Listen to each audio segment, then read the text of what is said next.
मंडळी, तुम्ही जर साबुदाण्याची खिचडी, साबुदाण्याचे वडे, फोडणीची भगर, आमटी खाऊन जर कंटाळले असाल तर ही एक रेसिपी नक्की ट्राय करून पहा। नमस्कार मंडळी, आज आपण व्रतामध्ये खाण्यासाठी म्हणजेच उपवासामध्ये खाता येईल अशी एक थाळी बनवणार आहोत।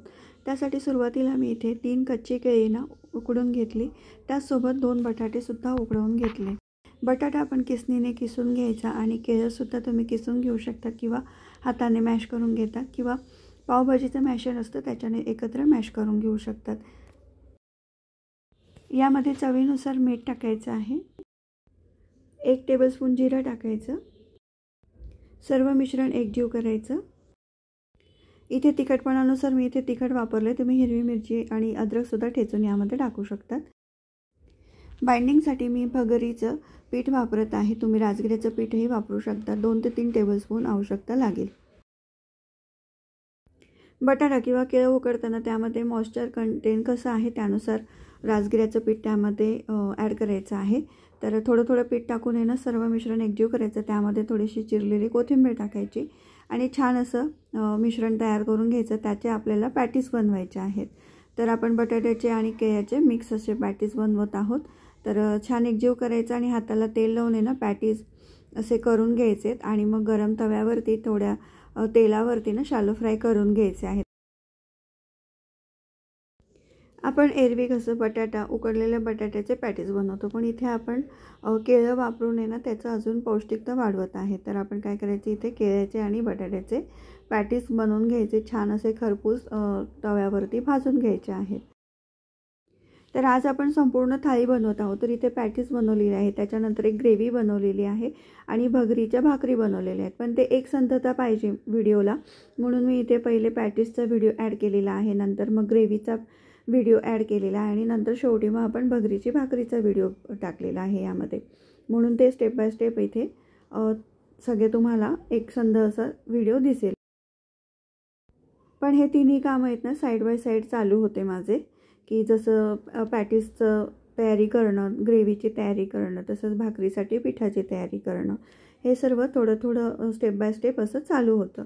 पण तुम्हाला पटकन लक्षात येण्यासाठी मी एकत्र असा एक पूर्ण रेसिपीचा व्हिडिओ बनवलेला आहे। इथे गोल्डन आपले पॅटीस तयार झालेले आहेत। आता आपण ग्रेव्ही कशी केली ते बघूया। तिथे तेल 1 चमचा टेबलस्पून घेतलेला आहे तेल, त्यामध्ये 4 ते 5 हिरव्या मिरच्या आपल्या तिखटपणानुसार तुम्ही वापरू शकतात। थोडंसं अद्रक टाकलेलं आहे, ओलं खोबऱ्याचे तुकडे टाकलेले आहेत, 10 ते 12 काजू घेतलेले आहेत। हे 2 मिनिटांसाठी ना तेलावरती परतवून घ्यायचे। त्यामध्ये अर्धा ग्लास पाणी टाकायचं, थोडीशी कोथिंबीर टाकायची आणि पाणी टाकल्यानंतर आहे ना थोडंसं उकळून घ्यायचं आणि चवीला थोडंसं मीठ टाकायचं। आणि इथे मी 2 हिरव्या वेलच्या वापरते आहे, तुम्ही एखादी वेलची वाढवू शकता त्यामध्ये। तर थोडंसं मीठ टाकून आहे ना परतवून घ्यायचं आणि अर्धा ग्लास पाणी टाकून 5 मिनिटांसाठी उकळून घ्यायचं, 5 ते 10 मिनिटं, आणि थंड करून आहे ना आपण हे मिश्रण मिक्सरमध्ये बारीक करून घ्यायचं आहे छान, म्हणजे ही आपली ग्रेव्हीचा बेस तयार होतो।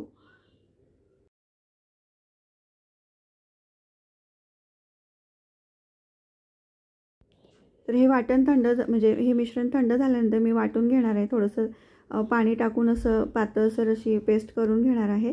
आणि एका साईडला मी 1 वाटी दही घेतले, त्यामध्ये 1 वाटी परत पाणी टाकले आणि छान असं घुसळून घ्यायचं आहे।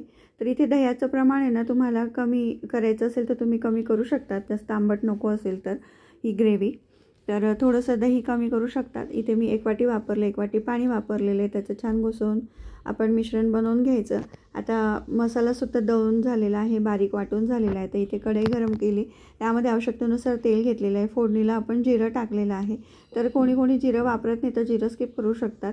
आणि आपण जे वाटण तयार केलेलं आहे ते तेलावरती परतवून घ्यायचं, तेल सुटेपर्यंत छान असं परतवल्यानंतर आहे ना त्यामध्ये आपण जे दहीचं मिश्रण बनवलेलं आहे ते टाकायचं आणि छान असं मिक्स करून घ्यायचं, सतत ढवळत राहायचं, नाही तर ते दही फाटू शकतं, कारण की गरम पदार्थात दही टाकलं तर ते फाटतं। म्हणून काय करायचं, गॅस एकदम स्लो ठेवायचा, मंद करायचा आणि आपण जे दह्याचं जे मिश्रण बनवलेलं आहे ते बारीक धारमध्ये सोडायचं आणि सतत एका हाताने आपण चमच्याने हे मिश्रण सर्व ढवळत राहायचं आणि उकळ आल्यानंतरच मीठ टाकायचं. त्याच्या आधी तुम्हाला साखर टाकायची असेल हे सर्व चव बॅलन्स करण्यासाठी, गोड आंबट हवं असेल तर थोडंसं तुम्ही इथे साखर टाकू शकतात. आणि छान असं उकळ झाल्यानंतरच त्याच्यामध्ये मीठ टाकायचं चवीनुसार आणि 5 मिनिटासाठी छान उकळू द्यायची. ही ग्रेव्ही तयार होते. त्यामध्ये आपल्याला पॅटीस टाकायचे आहेत, पण ते प्लेटमध्ये आपण सर्व करताना टाकायचे आहेत. आणि त्याच्यानंतर मग आपण भाकरीसोबत किंवा पुरीसोबत, पराठ्यासोबत हे खाऊ शकतो आपण. तर छान अशी वेगळ्या पद्धतीने एक आज आपण रेसिपी बनवलेली आहे. तुम्ही नक्की ट्राय करून पहा.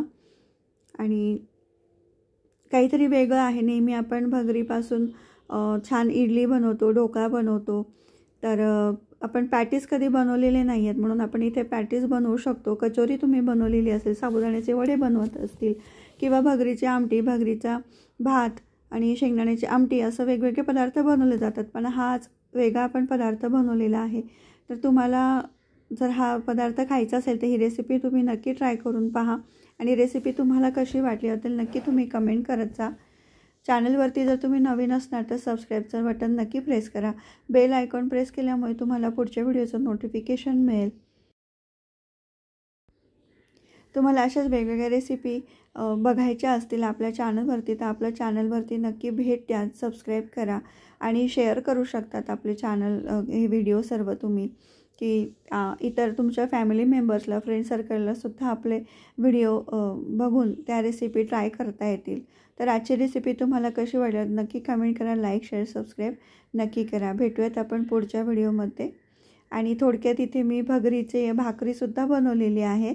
तर त्यासाठी मी काय केलं, इथे 2 वाट्या पाणी गरम केले, त्यामध्ये चवीनुसार थोडंसं मीठ टाकलं आणि जेवढं आपण पाणी घेतलं ना तेवढंच 2 वाट्या मी इथे पीठ घेतलेलं आहे. 2 मिनटासाठी आपण हे गरम करून घ्यायचं, छान असं घेरून घ्यायचं. जसं आपण उकडीचे मोदक करतो की नाही तशीच इथे उकड घ्यायची. 1-2 मिनटासाठी गरम करायचं आणि झाकण ठेवून आहे ना 5 ते 7 मिनटं तसंच ठेवायचं. त्याच्यानंतर ताटामध्ये घेऊन आहे ना थंड पाण्याचा थोडासा हात लावायचा आणि छान असं मळून घ्यायचं पीठ, एकजीव करून घ्यायचं. वाटलंच तर तुम्ही ग्लास किंवा तांब्याने सुद्धा हे मिश्रण एकजीव करून घेऊ शकतात, थोडंसं तेल लावू शकतात.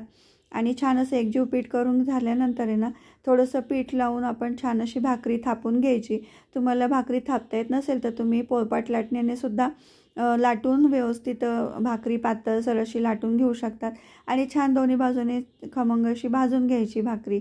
आणि ही भाकरी एकदम सॉफ्ट होते, बराच वेळ अशी नरम राहते, अजिबात अशी वातडी होत नाही, कोरडी होत नाही. तुम्ही पाहू शकतात हा व्हिडिओ की छान अशी सॉफ्ट अशी भाकरी तयार होते. आणि जितकी तुम्हाला पातळ करायची असेल तितकी पातळ ही छान थापल्या जाते आणि मस्त छान सॉफ्ट अशी भाकरी तयार होते. तर म्हणजे तुम्हाला आजची व्हिडिओ कसा वाटला, आजची थाळी कशी वाटली तर नक्की कमेंट करा. भेटूयात आपण पुढच्या व्हिडिओमध्ये. व्हिडिओ पाहिल्याबद्दल खूप खूप धन्यवाद. थँक्यू.